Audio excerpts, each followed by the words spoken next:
Hello বন্ধুরা, আমি এখন দাঁড়িয়ে আছি কাটোয়া থেকে ছাদনি, ছাদনি থেকে বাগান হয়ে যেটা কুসুমগ্রাম যাচ্ছে, কুসুমগ্রাম টু বর্ধমান, সেই রাস্তাতে। তো আপনাদেরকে একটা জিনিস দেখাবো যেটা খুবই খারাপ জিনিস। আপনারা সঙ্গে থাকুন, দেখতে থাকুন আমি কি দেখাই।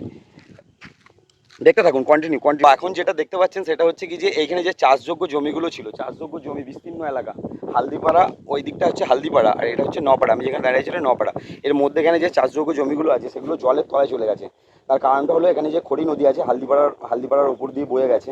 সেই খড়ি নদীতে প্রচণ্ড হারে জল ছাড়ার ফলে জল বেড়েছে। আর ওখানে একটা ড্যাগরা বাঁধ আছে, ওই দিকে একটা ড্যাগরা বাঁধ আছে, হালদিপাড়ার যে রাস্তা রয়েছে রাস্তায় একটা ড্যাগরা বাঁধ রয়েছে, ড্যাগরা বাঁধ দিয়ে জল ঢোকার ফলে এই জমিগুলো জলের তলায় চলে গেছে। নদীতে যদি নতুন করে জল বাড়তে থাকে তাহলে কিন্তু বন্যা পরিস্থিতির সৃষ্টি হয়ে যাবে। এবং চাষিরা চাষ করেছিল, ফসল একবার ডুবে গেছিলো, আবার চাষ করেছিল, তারপরে আবার ডুবে গেছে। চাষিদের খুবই ক্ষয়ক্ষতি হয়েছে, টাকা পয়সা খরচা করে করেছিল। তো সেটাই শেয়ার করার জন্যে আজকে এখানটা দাঁড়িয়ে গেলাম। আমাদেরও এখানে একটা জমি ছিল, যে জমিগুলো জলের তলায় চলে গেছে দেখে খুবই খারাপ লাগছে। চাষ করার পরেও চাষিরা ফসল ঘরে তুলতে পারছে না। এই পরিস্থিতি খুবই খারাপ পরিস্থিতি। আশা করবো তাড়াতাড়ি বাঁধটা যাতে ঠিক হয়ে যায় এবং চাষিরা চাষ করে যাতে ধান ঘরে তুলতে পারে। এরকম পরিস্থিতি খুবই খারাপ। পুজো আসছে, কিন্তু মনে আনন্দ আছে, সামনে পুজো, কিন্তু এরকম পরিস্থিতি সৃষ্টি হওয়ার জন্য খুবই খারাপ লাগছে।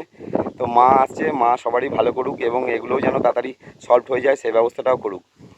তো আপাতত আসছি। এটা খারাপ খবর ছিল, আবার কোনো না কোনো দিন একটা ভালো খবর নিয়ে তোমাদের সঙ্গে দেখা হচ্ছে। পাশে থাকো, দেখতে পাবে। Tata, bye bye.